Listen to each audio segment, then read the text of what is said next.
വാർത്തയിലേക്ക് വിശദമായി കോഴിക്കോടേക്ക് തന്നെ പോവുകയാണ്. തിരുവമ്പാടി കാളിയാംപുഴയിൽ KSRTC ബസ് പുഴയിലേക്ക് മറിഞ്ഞുണ്ടായ അപകടത്തിൽ 2 മരണം സ്ഥിരീകരിച്ചിരിക്കുകയാണ്.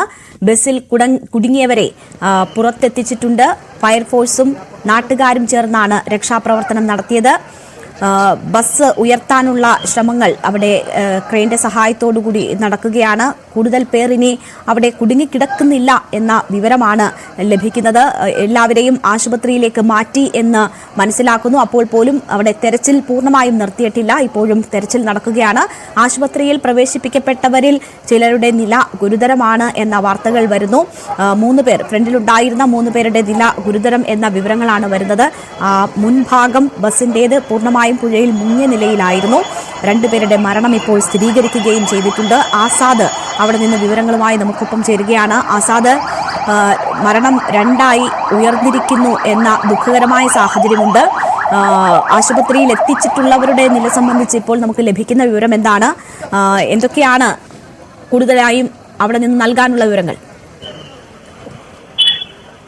ഞാനിപ്പോൾ ഉള്ളത് ഓമശ്ശേരിയിലെ ശാന്തി ഹോസ്പിറ്റലിലാണ്. ഈ മരണപ്പെട്ട തിരുവമ്പാടി പുല്ലറമ്പാറ സ്വദേശിനി ആനക്കമ്പൽ സ്വദേശിനി ത്രേസ്യാമ്മ 74 മൃതദേഹം ഇപ്പോൾ തിരുവമ്പാടി ശാന്തി ഹോസ്പിറ്റലിലാണ് ഉള്ളത്. ഇന്ന് ഉച്ച 1:30 മണിയോട് കൂടിയാണ് അപകടമുണ്ടായത്. ആനക്കാമ്പൊയിലെ പുല്ലരാമ്പാറയിൽ നിന്നും തിരുവമ്പാടിയിലേക്ക് വരുന്ന KSRTC ബസ് കലിങ്കില് ഇടിച്ച് നിയന്ത്രണം വിട്ട് പുഴയിലേക്ക് മറിയുകയായിരുന്നു. ഈ അപകടം നടന്ന ഉടനെ തന്നെ നാട്ടുകാരുടെയും ഫയർഫോഴ്സിന്റെയും എല്ലാം സംയോജിതമായ ഇടപെടൽ മൂലം വലിയ ദുരന്തമാണ് ഒഴിവാക്കാൻ കഴിഞ്ഞത്. എന്നാലും ഇപ്പോൾ 2 മരണം സ്ഥിരീകരിച്ചിരിക്കുകയാണ്. അതിലൊരാളാണ് ഈ ത്രേസ്യാമ്മ, തിരുവമ്പാടി ആനക്കമ്പയിൽ സ്വദേശി ത്രേസ്യാമ്മ. മറ്റൊരാളുടെ പേര് നമുക്ക് ലഭ്യമാവുന്നേ ഉള്ളൂ. അവരുടെ മൃതദേഹം ഏത് ഹോസ്പിറ്റലാണ് ഇപ്പോൾ ഉള്ളത് കൃത്യമായിട്ട് വിവരം എനിക്ക് ലഭ്യമായിട്ടില്ല. ഈ ഓമശ്ശേരിയിലെ Shanti hospital, Mukkam KMCT medical college, Thiruvambady Leesa hospital, Kozhikode medical college എന്നീ ആശുപത്രികളിലാണ് ഇപ്പോൾ പരിക്കേറ്റവരും അതുവരെ മരണപ്പെട്ടവരുടെയും എല്ലാം മൃതദേഹങ്ങളുള്ളത്. അതിൽ ഒരു സ്ത്രീയുടെ മൃതദേഹം, ത്രേസ്യാമ്മയുടെ മൃതദേഹമാണ് ഓമശ്ശേരി ശാന്തി ഹോസ്പിറ്റലിലുള്ളത്. ബാക്കിയുള്ളവരെല്ലാം മറ്റു ആശുപത്രികളിൽ ചികിത്സയിലാണ്. ചികിത്സ നേടിയവരിൽ സ്ത്രീകളും കുട്ടികളും പ്രായം ചെന്നവരും എല്ലാം ഉണ്ട് എന്നാണ് ഇപ്പോൾ നിലവിൽ മനസ്സിലാക്കാൻ കഴിയുന്നത്. ഇപ്പോഴും ഇപ്പോൾ ഈ അപകടത്തിൽ പരിക്കേറ്റവർക്ക് ചികിത്സ നൽകുന്നതിന്റെ തിരക്കിലാണ് ഈ സന്നദ്ധ പ്രവർത്തകരും ഡോക്ടേഴ്സും എല്ലാം ഉള്ളത്. അതുപോലെ തന്നെ ഒരു മൃതദേഹം ഇപ്പോൾ ശാന്തി ഹോസ്പിറ്റലിൽ നിന്നും കോഴിക്കോട് മെഡിക്കൽ കോളേജിലേക്ക് കൊണ്ടുപോവുകയാണ്. ത്രേസ്യാമ്മയുടെ മൃതദേഹമാണ് കോഴിക്കോട് മെഡിക്കൽ കോളേജിലേക്ക് മാറ്റുന്നത്. അതുപോലെ തന്നെ പരിക്കേറ്റവർക്കുള്ള ചികിത്സ ഇപ്പോഴും തുടരുകയാണ്. വിവിധ ആശുപത്രികളിലാണ് ഉള്ളത്. ബസ്സിൽ മലയോര മേഖല ആയതുകൊണ്ട് തന്നെ 50ഓളം പേര് ഈ ബസ്സിൽ ഉണ്ടായിരുന്നു എന്നാണ് നമുക്ക് അറിയാൻ കഴിഞ്ഞത്. അതിൽ 10 പേരെ, ഈ അപകടത്തിൽപ്പെട്ട 10 പേരെയാണ് ഓമശ്ശേരി ശാന്തി ഹോസ്പിറ്റലിലേക്ക് കൊണ്ടുവന്നത്. അതിൽ ഒരാൾ മരണപ്പെട്ടു. ഒരാളെ ശാന്തി ഹോസ്പിറ്റലിൽ നിന്നും കോഴിക്കോട് മെഡിക്കൽ കോളേജിൽ റെഫർ ചെയ്തു എന്നാണ്. ആസാദ്, ഈ കൊണ്ടുവന്നവരിൽ 4 പേരുടെയെങ്കിലും നില ഗുരുതരമാണ് എന്ന വിവരമുണ്ടായിരുന്നു. ഈ ഗുരുതര നിലയിലുള്ള എല്ലാവരെയും മെഡിക്കൽ കോളേജ് ആശുപത്രിയിലേക്ക് മാറ്റിയിട്ടുണ്ടോ? ഇപ്പോൾ തുടക്കം മുതലേ നമുക്ക് ലഭ്യമാകുന്ന വിവരത്തിൽ 3 പേരായിരുന്നു ഗുരുതര, 2 പേർക്ക് മരണപ്പെട്ടു എന്നാണ് നമുക്ക് നിലവിൽ അറിയാൻ കഴിയുന്നത്. മറ്റൊരാൾ കൂടി ഉണ്ട് എന്നാണ് കൃത്യമായ വിവരങ്ങൾ പോലീസും മറ്റ് ഉദ്യോഗസ്ഥരും എല്ലാം വിവിധ ആശുപത്രികളിൽ എത്തി ശേഖരിച്ചു വരികയാണ്. കൃത്യമായ വിവരങ്ങളും പേര് വിവരങ്ങളും ഇവരുടെ മറ്റ് കാര്യങ്ങളെല്ലാം ശേഖരിച്ചു വരികയാണ്. വരും മണിക്കൂറുകളിൽ നമുക്ക് ഇതിന്റെ കൂടുതൽ വിശദാംശങ്ങൾ നൽകാൻ കഴിയുമെന്നാണ്.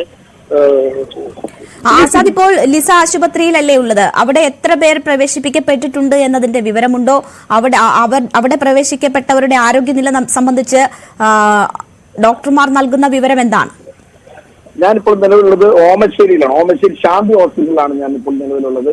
ഇവിടെ 10 പേരെയായിരുന്നു കൊണ്ടുവന്നിരുന്നത്. അതിൽ ഒരാള് മരണപ്പെട്ട ആളാണ് ത്രേസ്യാമ്മ എന്ന ആനക്കമ്പൽ സ്വദേശിനിയാണ് മരണപ്പെട്ടത്. മറ്റൊരാളെ, ഈ ഗുരുതര പരിക്കുള്ള ഒരാളെ ഓമശ്ശേരി ശാന്തി ഹോസ്പിറ്റലിൽ നിന്നും കോഴിക്കോട് മെഡിക്കൽ കോളേജിലേക്ക് റെഫർ ചെയ്തിട്ടുണ്ട്. ബാക്കി 8 പേർ ഇവിടെ ചികിത്സയിലാണ്. അവരെല്ലാം അത്യാഹിത വിഭാഗത്തിൽ ഇപ്പോഴും ചികിത്സയിലാണ്. ഗുരുതരം കൈക്കും കാലുകൾക്കും മുഖത്തിനും എല്ലാം പരിക്ക് പറ്റി ശരീരത്തിന്റെ വിവിധ ഭാഗങ്ങളിൽ പരിക്ക് പറ്റിയവരുണ്ട്. അവർക്ക് വേണ്ട സ്കാനിങ് ഉൾപ്പെടെ എക്സ്റേ ഉൾപ്പെടെ എടുക്കുന്ന ബഹളത്തിലും തിരക്കിലുമാണ് ഇപ്പോൾ ശാന്തി ഹോസ്പിറ്റൽ. ഒരു മൃതദേഹം, ത്രേസ്യാമ്മയുടെ മൃതദേഹം ഇവിടെ നിന്നും കോഴിക്കോട് മെഡിക്കൽ കോളേജിലേക്ക് മാറ്റുകയാണ്. ആംബുലൻസിലേക്ക് കയറ്റുകയാണ് ഇപ്പോൾ ചെയ്യുന്നത്. അതുപോലെ തന്നെ നാട്ടുകാരും ബന്ധുക്കളും മറ്റുള്ള എല്ലാവരും ഈ കേശാന്റിന്റെ ഹോസ്പിറ്റൽ പരിശോധിക്കും കേശാന്റിന്റെ പരിശോധിച്ച് തടിച്ചുകൂടിയ ഒരു കാഴ്ചയാണ് ഇപ്പോൾ നമുക്ക് കാണാൻ കഴിയുന്നത്. തീർച്ചയായും ശാന്തി ആശുപത്രിയിൽ നിന്നുമുള്ള വിവരങ്ങളാണ് ആസാദ് നൽകിയത്. അവിടെ പ്രവേശിപ്പിക്കപ്പെട്ടിരുന്നവർ 10 പേരാണ് എന്ന് പറയുന്നു. അതിൽ ഇപ്പോൾ 8 പേരാണ് അവിടെ ചികിത്സയിലുള്ളത് എന്ന കാര്യമാണ് സൂചിപ്പിച്ചത്. ഒരാളുടെ മരണം സ്ഥിരീകരിച്ചിരിക്കുന്നു. ഒരാളെ കൂടുതൽ വിശദമായ പരിശോധനകൾക്കായി മെഡിക്കൽ കോളേജ് ആശുപത്രിയിലേക്ക് മാറ്റിയിരിക്കുകയാണ്. ഉച്ചയ്ക്ക് 1:30 തിരുവമ്പാടി പൊല്ലൂരാംപാറയ്ക്ക് സമീപം കാളിയംപുഴയിലേക്ക് ബസ് മറിഞ്ഞ് അപകടമുണ്ടാകുന്നത്. ഒരു കലുങ്കിൽ തട്ടി ബസ് പുഴയിലേക്ക് മറിയുകയായിരുന്നു എന്നാണ് വിവരം.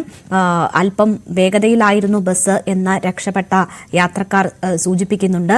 ഈ ബസിന്റെ മുൻഭാഗം പുഴയിൽ പൂർണ്ണമായും മുങ്ങിയും കീഴ്ഭാഗം തലകീഴായി ഉയർന്ന നിലയിലുമായിരുന്നു. ബാക്കിലുണ്ടായിരുന്നവരൊക്കെ തന്നെ വന്ന് മുൻഭാഗത്തേക്ക് വീഴുകയും അങ്ങനെ ഇടിയുടെ ആഘാതം കൂടുകയുമായിരുന്നു.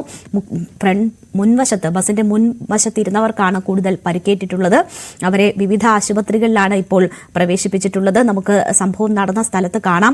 ക്രെയിനൊക്കെ ഉപയോഗിച്ച് വാഹനം ഉയർത്താനുള്ള ശ്രമം നടന്ന സമയത്തുള്ള ദൃശ്യങ്ങളാണത്. വലിയ ജനത്തിരക്കുണ്ട്. ആദ്യം ഓടിയെത്തിയ ആളുകളും വാഹനത്തിൽ ഉണ്ടായിരുന്ന ബസ്സിൽ ഉണ്ടായിരുന്നവരുമാണ് രക്ഷാപ്രവർത്തനങ്ങൾ നടത്തിയത്. അതിനുശേഷം കൂടുതൽ പേർ എത്തിയാണ് ഇവരെ വിവിധ ആശുപത്രികളിലേക്കൊക്കെ എത്തിക്കുന്നത്. എന്തായാലും വലിയൊരു അപകടമാണ് അവിടെ ഉണ്ടായിരിക്കുന്നത്. 2 മരണം ഇതിൽ സ്ഥിരീകരിക്കുകയും ചെയ്തിരിക്കുന്നു. ആസാദ്, ഈ ബസ് പൂർണ്ണമായും അവിടെ നിന്ന് ഉയർത്തിയിട്ടുണ്ടോ? ക്രെയിനൊക്കെ കൊണ്ടുവന്ന് നടപടികൾ അവിടെ നടന്നു വരികയായിരുന്നു. രക്ഷാപ്രവർത്തനം പൂർണ്ണമായോ? പുഴയിൽ ആരെങ്കിലും പെട്ടുപോയിട്ടുണ്ടോ എന്നത് മുങ്ങിയൊക്കെ ഉള്ള തെരച്ചിൽ അവിടെ നടന്നു വരികയായിരുന്നു. ബസ്സിൽ ഉണ്ടായിരുന്നവരെ മുഴുവനും കണ്ടെത്താനായിട്ടുണ്ടോ? അക്കാര്യത്തിലൊരു സ്ഥിരീകരണം വരുന്നുണ്ടോ? അപകടം നടന്ന സമയത്ത് തന്നെ രക്ഷാപ്രവർത്തനത്തിന്റെ ഭാഗമായി തന്നെ ഈ ട്രെയിൻ ഉപയോഗിച്ച് ബസ് കൃത്യ നിർത്തിയാണ് രക്ഷാപ്രവർത്തനം ആരംഭിച്ചിരുന്നത്. ഇപ്പോൾ നിലവിൽ അപകടത്തിൽ ബസ്സിനുള്ളിൽ ഉണ്ടായിരുന്ന എല്ലാവരെയും തന്നെ ആശുപത്രിയിലേക്ക് മാറ്റി എന്നാണ് നമുക്ക് അറിയാൻ കഴിയുന്നത്. അതുപോലെ തന്നെ ഈ അപകടം മണിക്കൂർ രക്ഷാപ്രവർത്തനം നടന്നുകൊണ്ടിരിക്കുന്ന ആ മണിക്കൂറുകളിൽ പുഴയിൽ ഉടനീളം പരിശോധന നടത്തിയിരുന്നു. എന്നാൽ ആരെയും കണ്ടെത്താനായിട്ടില്ല. ഇപ്പോൾ ഈ ബസ് അപകടത്തിൽപ്പെട്ട എല്ലാവരെയും വിവിധ ആശുപത്രികളിൽ പ്രവേശിപ്പിച്ചു എന്നാണ് നമുക്ക് അറിയാൻ കഴിയുന്നത്. അത് 2 പേരാണ് മരിച്ചത്. അതിൽ ഒരാൾ തിരുവമ്പാടി പുല്ലുരാമ്പാറ സ്വദേശി ത്രേസ്യാമ്മയാണ്. ത്രേസ്യാമ്മ കൊണ്ടുവന്നത് ഓമശ്ശേരിയിലെ ശാന്തി ആശുപത്രിയിലായിരുന്നു.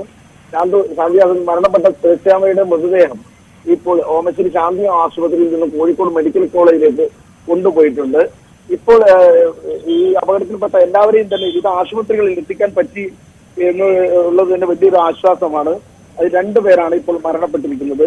ഈ ശാന്തി ഹോസ്പിറ്റലിൽ ഈ അപകടത്തിൽപ്പെട്ടവരുടെയും മരണപ്പെട്ടവരുടെയും എല്ലാം ബന്ധുക്കളും നാട്ടുകാരും സുഹൃത്തുക്കളും എല്ലാം ഈ ആശുപത്രികളിലേക്ക് പാഞ്ഞു ഓടി വരുന്ന ഒരു കാഴ്ചയാണ് ഇപ്പോൾ ഉള്ളത്. ഇവിടെ അത്യാഹിത വിഭാഗത്തിന് മുൻപിലെല്ലാം വൻ ജനം, പോലീസ് ഉദ്യോഗസ്ഥരും നാട്ടുകാരും എല്ലാം തടിച്ചുകൂടി നിൽക്കുന്ന കാഴ്ചയാണ്. ഈ ശാന്തി ഹോസ്പിറ്റലിൽ അതേ അവസ്ഥ തന്നെയാണ് മറ്റ് ആശുപത്രികളിലും കാണാൻ കഴിയുന്നത് എന്നാണ് നമുക്ക് ലഭ്യമാകുന്നത്. ആസാദാണ് അവിടെ നിന്നുമുള്ള വിവരങ്ങൾ നൽകിയത്. കൂടുതൽ പേർ ഉൾപ്പെട്ടിട്ടില്ല, എല്ലാവരെയും കണ്ടെത്താനായിട്ടുണ്ട് എന്ന ആശ്വാസകരമായ വിവരങ്ങൾ നൽകുന്നു അവിടെ നിന്ന് ആസാദ്. വളരെ പെട്ടെന്ന് തന്നെ രക്ഷാപ്രവർത്തനം സാധ്യമായി. അതിനുള്ള സമീപനം നാട്ടുകാരിൽ നിന്നുമൊക്കെയുള്ള ആ സഹകരണമൊക്കെ കൊണ്ടാണ് വളരെ പെട്ടെന്ന് തന്നെ രക്ഷാപ്രവർത്തനം പൂർത്തിയാക്കാൻ കഴിഞ്ഞത്. എല്ലാവരെയും ആശുപത്രിയിൽ പ്രവേശിപ്പിച്ചിരിക്കുന്നു. അതിൽ 3-4 പേരുടെ നില അല്പം ഗുരുതരമാണ് എന്ന വിവരമുണ്ട്. 2 മരണം സ്ഥിരീകരിക്കപ്പെട്ടിരിക്കുകയാണ്. ഈ വാഹനം അല്പം വേഗത്തിലായിരുന്നു. അല്ലെങ്കിൽ ഇടിച്ച് നിയന്ത്രണം വിട്ട് മറിയുകയായിരുന്നു പുഴയിലേക്ക് എന്നതാണ് ലഭ്യമാകുന്ന വിവരം. എന്തായാലും വിശദമായ അന്വേഷണം അതിന് ഉത്തരവിട്ടിട്ടുണ്ട് മന്ത്രി. അന്വേഷണം നടക്കും. KSRTC ബസ് പുഴയിലേക്ക് മറിഞ്ഞുള്ള അപകടത്തിൽ ഇപ്പോൾ വിവിധ ആശുപത്രികളിലായി പരിക്കേറ്റവർ ചികിത്സയിലാണ്. രണ്ടുപേരുടെ മരണമാണ് സ്ഥിരീകരിച്ചിരിക്കുന്നത്. ഇന്ന് ഉച്ചയ്ക്ക് 1:30 തിരുവമ്പാടി പുല്ലൂരാംപാറയ്ക്ക് സമീപം കാളിയമ്പുഴയിലേക്ക് ബസ് മറിഞ്ഞ് അപകടമുണ്ടാകുന്നത്. ബസ് തലകീഴായി മറിയുകയായിരുന്നു. മുൻഭാഗത്തിരുന്നവർക്കാണ് കൂടുതലും പരിക്കേറ്റിരിക്കുന്നത്. പുഴയിലേക്ക് തലകുത്തി മറിഞ്ഞ നിലയിലായിരുന്നു ബസ്. പിന്നീട് ബസ് ഉയർത്തിയാണ് അതിൽ നിന്ന് ആളുകളെ പുറത്തെടുത്ത് ആശുപത്രിയിലേക്ക് എത്തിച്ചിരിക്കുന്നത്. ഇപ്പോൾ 2 മരണം സ്ഥിരീകരിച്ചിരിക്കുന്നു. പരിക്കേറ്റവരെ വിവിധ ആശുപത്രികളിൽ ചികിത്സയിലാണ്. ആസാദ് മുക്കമാണ് വാർത്തയുടെ വിശദാംശങ്ങൾ നൽകിയത്.